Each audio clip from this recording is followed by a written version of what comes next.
চট্টগ্রামে আইন শৃঙ্খলা পরিস্থিতি স্বাভাবিক রাখতে যৌথ বাহিনীর অভিযান চলছে। একইভাবে মন্দির মসজিদ নিরাপত্তায় রয়েছে প্রশাসনের সতর্ক অবস্থান। অপরাধী যেই হোক কোনো ছাড় নেই বললেন পুলিশ প্রশাসন। প্রশাসনের এমন সিদ্ধান্তে স্বস্তি ফিরেছে জনগণের। আইন শৃঙ্খলা পরিস্থিতি নিয়ন্ত্রণে প্রশাসনকে আরও কঠোর হওয়ার পরামর্শ বিএনপি নেতাদের। চট্টগ্রাম থেকে নয়ন বড়ুয়া জয়ের রিপোর্টে থাকছে বিস্তারিত।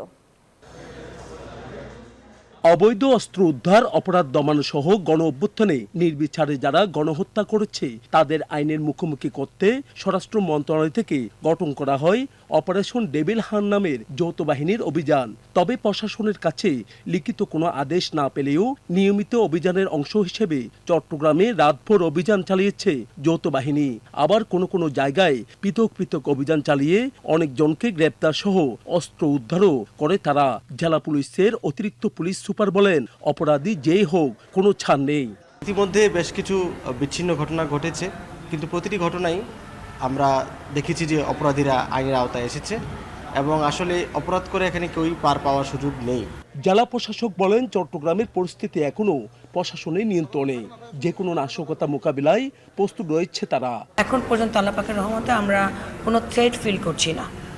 আমাদের চট্টগ্রাম স্ট্যাবল আছে, মনিটরিং কমিটি করেছে, আমাদের থ্রেট নেই। আমাদের পুলিশ ডিপার্টমেন্ট তো একেবারে অতন্ত্র প্রহরীর মতো কাজ করছে। আইন শৃঙ্খলা পরিস্থিতি নিয়ন্ত্রণ রাখতে প্রশাসনের এমন অভিযানে স্বস্তি ফিরেছে জনমনে। আমরা সাধারণ মানুষরা চাই দেশে স্বস্তি শান্তি কামনা করি, দেশে কেউ আইন নিজের হাতে তুলে না আনুক। এখন আগের চেয়ে ভালো লাগতেছে যে ওই অরাজকতাগুলো হবে না। তবে প্রশাসনকে আরও কঠোর হওয়ার পরামর্শ বিএনপি নেতৃবৃন্দদের। বাংলাদেশে একটা অস্থিতিশীল পরিস্থিতি, ঘোলাটে পরিস্থিতি শিকার করা পরিণত হয়, এই ধরনের কাজ করছে।